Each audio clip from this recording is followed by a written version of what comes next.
Welcome to my class. Continuing on Unit 2, almost coming to a close of tabular presentation of data. Here, I'm just going to make a distinction between classification of data and tabular presentation of data. The tables that are presented or made are based on the classification based on certain characteristics. Now suppose if the classification is done on an attribute, then it is known as qualitative presentation of data. That's how we'll present it in terms of tables. If it is just the numbers, then it is quantitative. If the classification that we are studying or we want to make a table based on that it's about some place or geographical area, then that is known as spatial presentation of data in terms of tables. And if you are talking about time, say years, months, weeks, days, whatever, then that is known as temporal. That's temporal classification, and if you make a table based on that, that is what it is. So just have a look that when we are collecting, we are doing collection of data, we did organization of data. So when we were organizing data, we sort of classified it on basis of attributes, on the basis of numbers, units, on the basis of time, and on the basis of place. So on that basis we make a table. We present the classified data in a tabular form. So that's what we will do now. So in short, tabular presentation is based on fourfold classification of data, that is qualitative, then quantitative, temporal, and spatial. So let's just take the first one, as I've shown, is the qualitative classification. In the qualitative classification, data are classified on the basis of some qualitative attribute or phenomena. For example, this is based on unemployment, relating to rural urban areas, skilled and unskilled workers, or male female job seekers, etc. Now this is an example given then that when data are classified on the basis of the qualitative attributes. So what is here? So this is unemployment in Punjab by sex and location %. So table number is given, then you have the title, then you given the head note is given, then in the table we have the stubs, that is the row headings, and we also have the column headings. All right. So, and then we have what is a footnote, and then we have a source which says that the table is taken from. The footnote says it's imaginary, and the source says it's from Statistics for Economics or textbook from Chen and Ori. So just look at that. So males, rural, and that is in percent, 20, 10, 30, 20. So that's what it is. All right. So this is what is known as qualitative classification of data. Is that right? I hope. See, once I start talking, it just keeps moving.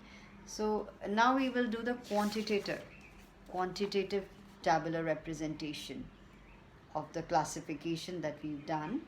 So in this, we've taken, say, it occurs when data are classified on the basis of quantitative characteristics of a phenomena. Like for example, marks. It's written marks obtained by students of the class of the school, of a given school.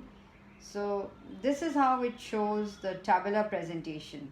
So table number is marked, then the heading is given, you can see the marks, you can see the number of students.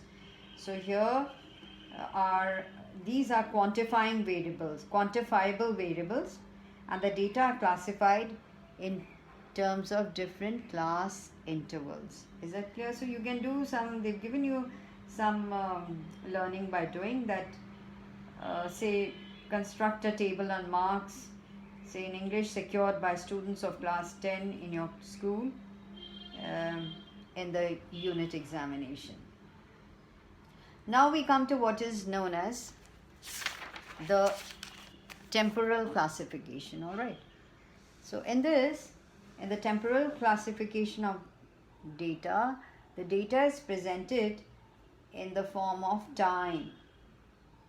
So that is the classifying variable. So here we see, again you've seen table number is marked, okay, and then you have the head, the title is given, the head note is given as 2015 2019, then you have the columns here and sales and units, and of course the source is given. So here we see that years are given and the sales in units are provided. So this becomes a temporal classification of data and the temporal and the tabular presentation. So classification and tabular presentation, they go hand in hand if we've seen.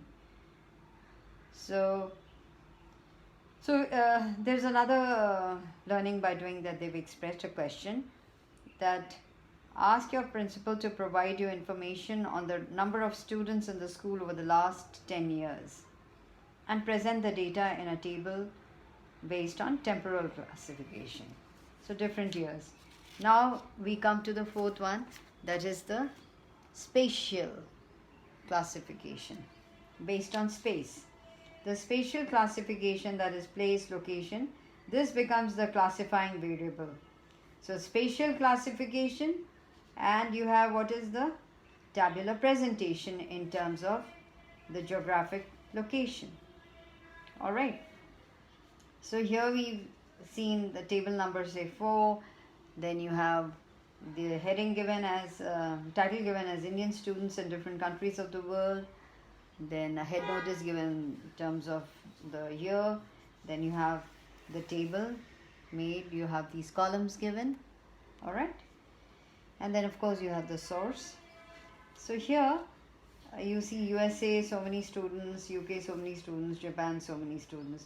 So basically we see, you can also say learning by doing, they've said get information on the native state of the students in your school. So present the data in the form of a table showing spatial classification of data.